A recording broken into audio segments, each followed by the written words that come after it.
Hello students, आज हम standard 7 का प्रैक्टिस सेट 45 देख रहे हैं। इसमें हमारा क्वेश्चन फर्स्ट है, if the side of a square is 12 centimetre find its area. Square की साइड 12 सेंटीमीटर दी गई है, स्क्वायर का एरिया हमें निकालना है। करेक्ट, यही बोला गया है क्वेश्चन में। अभी देखो, स्क्वायर का एरिया निकालने का फॉर्मूला हमें मालूम होना चाहिए। स्क्वायर की सभी साइड की लेंथ सेम रहती है, आपको भी पता है।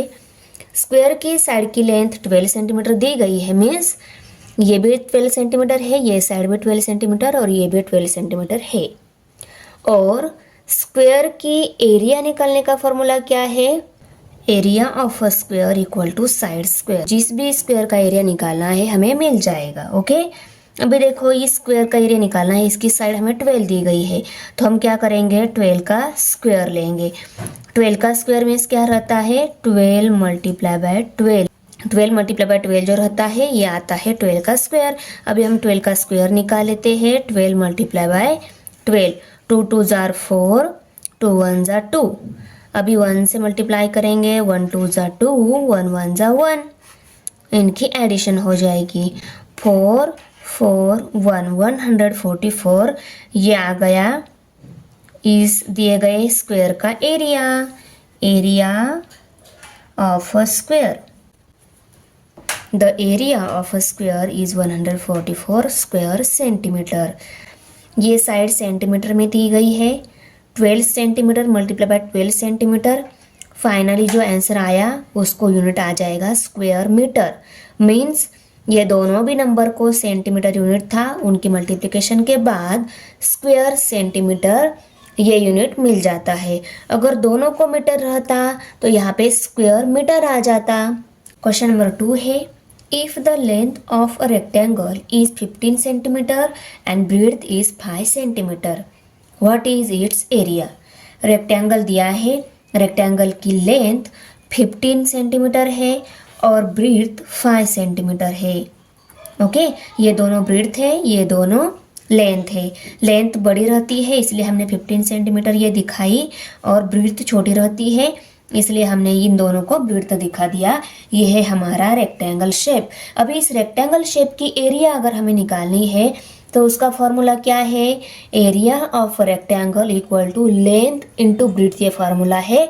तो ये फार्मूला यूज कर हम एरिया निकाल लेते हैं। The area of rectangle equal to length into breadth. अभी लेंथ वैल्यू और ब्रीथ वैल्यू हम पुट कर लेते हैं। लेंथ 15 सेंटीमीटर है और ब्रीथ 5 सेंटीमीटर है। अभी 5 5 जार 25, 25 का 5 यहाँ पे carry 2, 5 1 jar 5, 5 plus 2 7, 75 square centimetre. यह आ गया इस दिए गए रेक्टेंगल का area. Therefore, the area of a rectangle is 75 square centimeter. Question number 3 है, the area of a rectangle is 102 square centimeter. If its length is 17 centimeter, what is its perimeter? देखो, rectangle का area दिया गया है 102 square centimetre, rectangle की length दी गई है 17 centimetre और हमें रेक्टेंगल की पेरीमीटर निकालनी है। तो देखो, पेरीमीटर हमें निकालनी है, ये बात तो सही है, पर पेरीमीटर निकालने के लिए हमें क्या चाहिए होता है, सभी साइड की लेंथ मालूम होनी चाहिए। मीन्स ये शेप अगर रेक्टेंगल है, इसको लेंथ एंड ब्रीथ रहती है। करेक्ट, लेंथ है हमारे पास पर ब्रीथ निकालना होगा हमें। तो एरिया ऑफ रेक्टेंगल इस फॉर्मूला की हेल्प से हम पहले ब्रीथ निकाल लेते हैं, उसके बाद हम पेरीमीटर निकाल सकते हैं। Correct, the area of rectangle equal to length into breadth. Rectangle के एरिया निकालने का फॉर्मूला है लेंथ इंटू ब्रीथ, उसको राइट कर लिया। अभी एरिया ऑफ रेक्टेंगल हमें पता है 102 स्क्वायर सेंटीमीटर है। ओके, और लेंथ भी हमें पता है 17 सेंटीमीटर। ब्रीथ हमें निकालनी है, ब्रीथ हम एज इट इज़ लिख लेते हैं। ओके, अभी देखो, ब्रीथ निकालनी है, इस लेंथ को हम इस साइड में शिफ्ट कर देते हैं।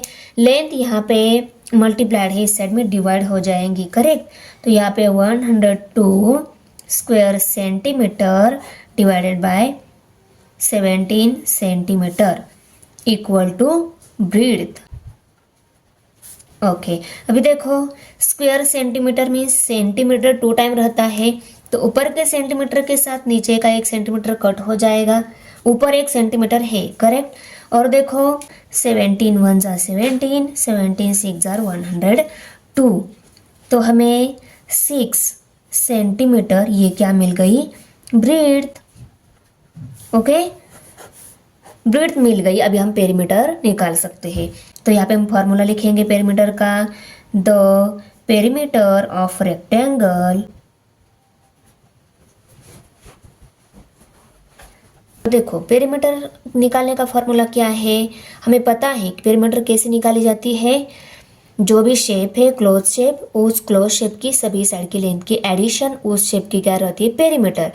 अभी इस रेक्टेंगल के पेरीमीटर निकालने मीन्स इसकी सभी साइड की लेंथ की एडिशन। पर यहाँ पे देखो लेंथ 2 टाइम है, तो इस लेंथ को हम डायरेक्ट 2 लेंथ ऐसा लिखेंगे, ब्रेड्थ भी 2 टाइम है तो 2b ऐसा लिखेंगे। उसके बाद में क्या हो जाएगा, दोनों में 2 कॉमन है, 2 कॉमन निकाल लिया तो अंदर l प्लस बी रहेगा, लेंथ प्लस ब्रेड्थ। तो ये मॉडिफाई किया हुआ फॉर्मूला है, इस फॉर्मूला की हेल्प से हम डायरेक्ट पेरीमीटर निकाल सकते हैं। ये छोटी फिगर है इसलिए आप इसकी लेंथ प्लस ब्रेड्थ इसकी एडिशन करके इजीली निकाल सकते हो। अभी हम लेंथ एंड ब्रेड्थ ये दोनों भी वैल्यू यहाँ पे पुट कर लेते हैं। 2 एज इट इज आएगा, लेंथ हमें 17 सेंटीमीटर दी गई है प्लस ब्रेड्थ 6 सेंटीमीटर दी गई है। ओके, 17 प्लस 6 23 हो गए, 23 सेंटीमीटर, और यहाँ पे बाहर 2 है मीन्स 23 2 जा 46 सेंटीमीटर। ये आ गई दिए गए रेक्टेंगल की perimeter.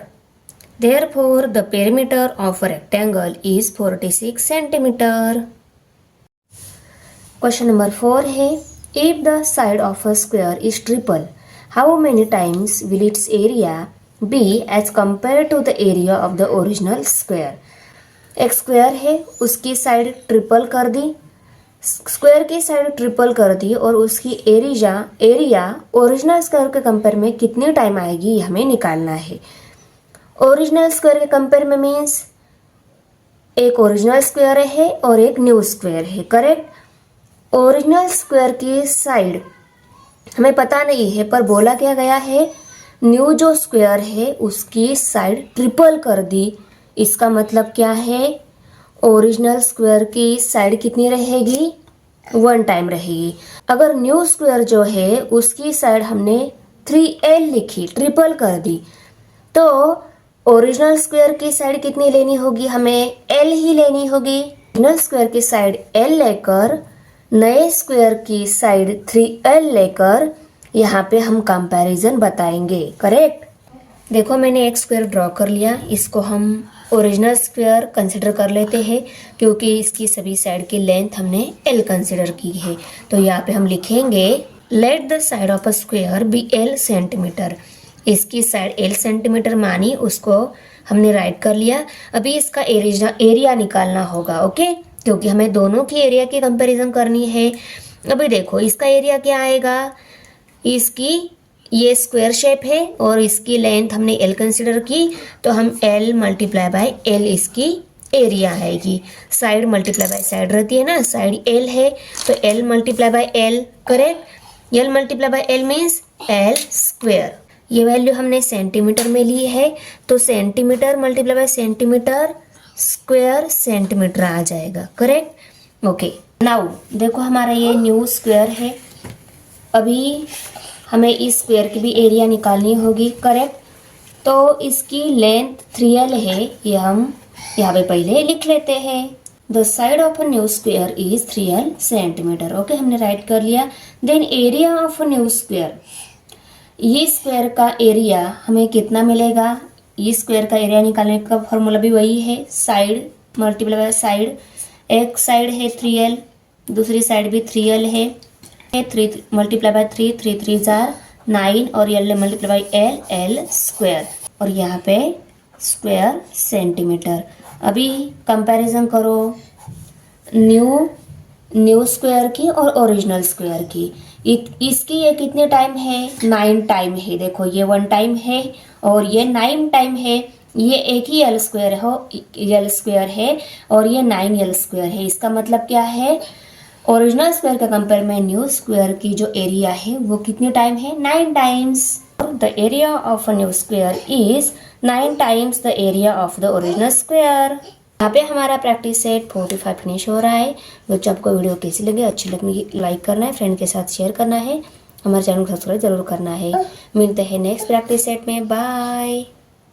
Thanks for watching video.